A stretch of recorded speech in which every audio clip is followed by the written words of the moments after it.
Cornish, el reanimador.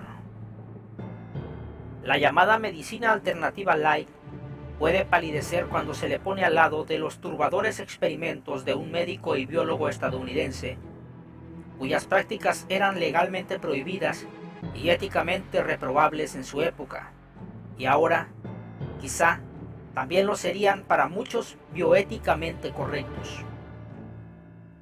La doble moral de los años 30 condenaba y al mismo tiempo difundía con morbo los experimentos de Robert Cornish. El gobierno estadounidense estaba muy pendiente de sus descubrimientos. Robert Cornish es uno de los casos más extraños dentro de los casos extraños en la medicina occidental moderna. Fue un joven fenómeno que se graduó con honores de la Universidad de California en Berkeley a los 18 años y obtuvo el doctorado a los 22, cosa excepcional en la época. Trabajó en varios proyectos, entre ellos uno que permitía la lectura de periódicos bajo el agua con lentes especiales y en un montón de experimentos inútiles en busca de patentes, ya que generarlas a principios del siglo XX significaba prestigio ilustrado. A su corta edad era respetado por las autoridades científicas de su época, en un inicio, claro. Fue a principios de 1931 cuando se interesó en la idea de reanudar la vida de los muertos. Cornish, trabajando en el Instituto de Biología Experimental de la universidad, decidió primero afinar su método aplicándolo en animales, y fue así como el 22 de mayo de 1934 probó sus experimentos en 5 perros, a los que bautizó como Lazarus I, II, III, IV y V respectivamente. Primero los asfixió con gas nitrógeno, esperó a que permaneciesen muertos durante 10 minutos y les aplicó su técnica.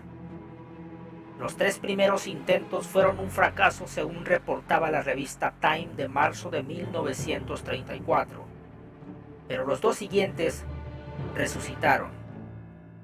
Eso sí, con una motricidad desequilibrada y alteraciones nerviosas severas, aunque ciegos y con importantes daños cerebrales.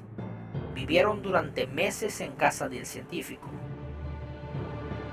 La memoria de la experiencia publicada en el New York Times no se guarda secretos. Dice lo siguiente: cuando habían transcurrido 6 minutos desde el último latido, el joven doctor Robert Cornish dispuso a Lazarus II a un dispositivo de sube y baja, llamado teeterboard. Allí, abrió una de las venas del muslo del terrier para aplicar una solución salina saturada de oxígeno y que contiene adrenalina y estimulantes para el corazón, el extracto de hígado, heparina y un poco de sangre canina de la que había sido la fibrina, que se retiró. La solución estimulante se hundió en el medidor de vidrio, ya que se filtró en el cuerpo a través de 5 pies de tubo de goma. Comenzó a levantarse en pulsaciones lentas. Lazarus II quedó sin aliento por momentos. Sus piernas temblaban. Su corazón empezó a latir débilmente al principio. Luego, como un triphammer, Lazarus II estaba vivo. Durante 8 horas y 13 minutos, el perro estaba en un coma inquieto, apenas gimiendo, jadeando suavemente. Ansioso por acelerar la recuperación, el Dr. Cornish inyectó una solución de glucosa, pero un coágulo complicó el experimento con Lazarus II y Lazarus III. La prensa estaba extasiada, aunque la cobertura era modesta. Un artículo de la desaparecida revista de la época Modern Mechanics de julio de 1934 y el New York Times describieron someramente los sucesos con Lazarus IV. Sin perjuicio de la experiencia exitosa, en primer lugar, había logrado coordinar leves movimientos, sentarse sobre sus patas traseras y empezaba a consumir cerca de 1 libra de carne al día. El perro estaba ciego y no podía estar solo, pero aún así, los resultados alentaban a Cornish para lanzar una nueva serie de experimentos. Continuaba el morbo o el interés por varios medios. Y cito lo siguiente: recientemente Lazarus V fue condenado a muerte con una sobredosis de éter. Media hora después que su respiración se había detenido y 5 minutos después de que su corazón se paralizó, el animal fue revivido por medio de productos químicos y la electricidad.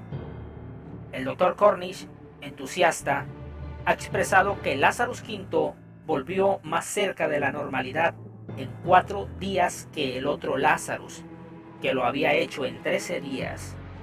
Se ha solicitado a los gobernadores de los estados de Colorado, Arizona y Nevada para entregarle los cuerpos de los criminales después de que se hayan declarado muertos, después de su condena en cámaras de gas, pero sus peticiones han sido rechazadas por diversos motivos.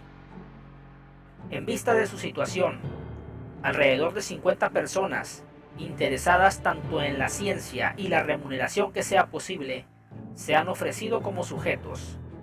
Según el Dr. Cornish, la mayor parte de los mismos que han hecho la oferta para la muerte voluntaria son hombres solteros.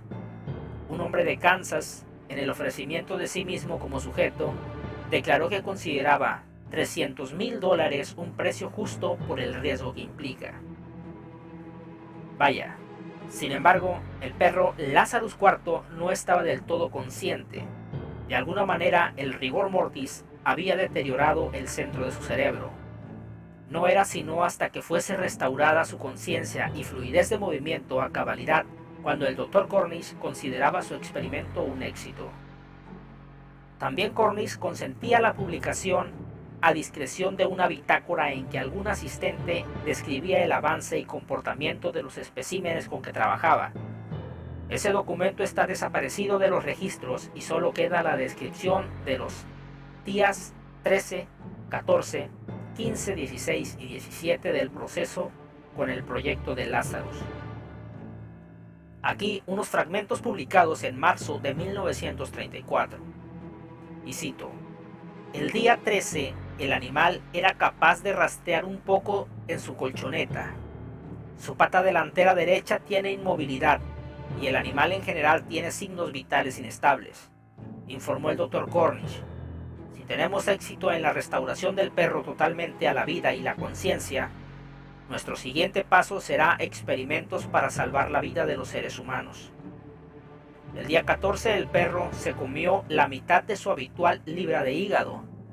El 15 de Cornualles, el doctor dijo que estaba semi-inconsciente, como si estuviera completamente ebrio. Esa noche alguien dejó la puerta abierta del laboratorio y en los días 16 y 17 el perro gimoteó con un resfriado. Años después, en 1947, Cornish anunció que estaba listo para realizar el experimento con un humano.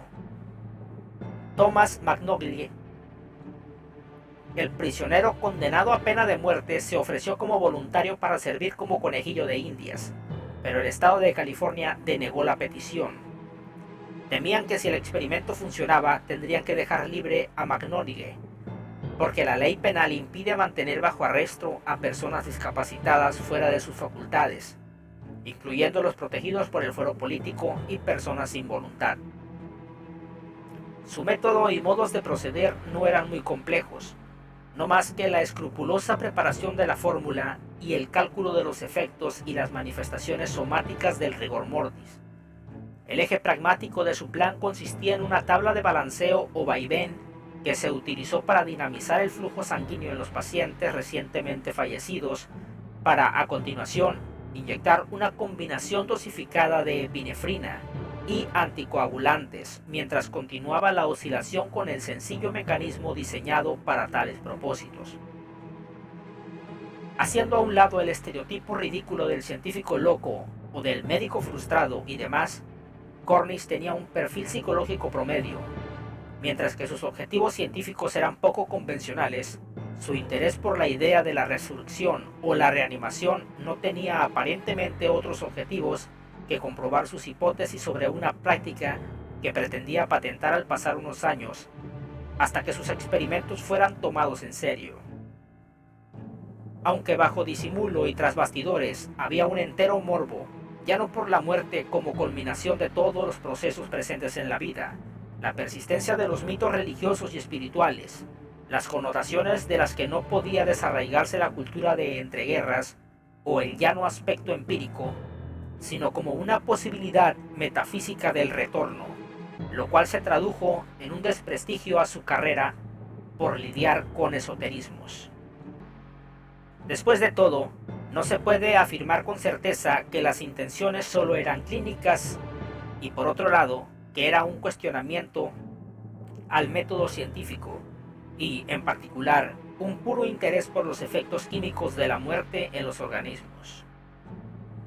Ciertamente Robert Cornish no fue el antecedente más lejano, como da cuenta Christopher Bond en algunos artículos, y desde luego, el estudio La rama dorada de Fraser, en el que examina los ritos antiguos de palingenesia y reanimación de la India, Rusia y varias culturas, pasando por los experimentos del transcurso entre los siglos 8 y 9 de Giovanni Aldini y Andrew Url, que dedicaron parte de sus vidas a un mismo objetivo: reanimar los cadáveres de personas y animales mediante el uso de la electricidad.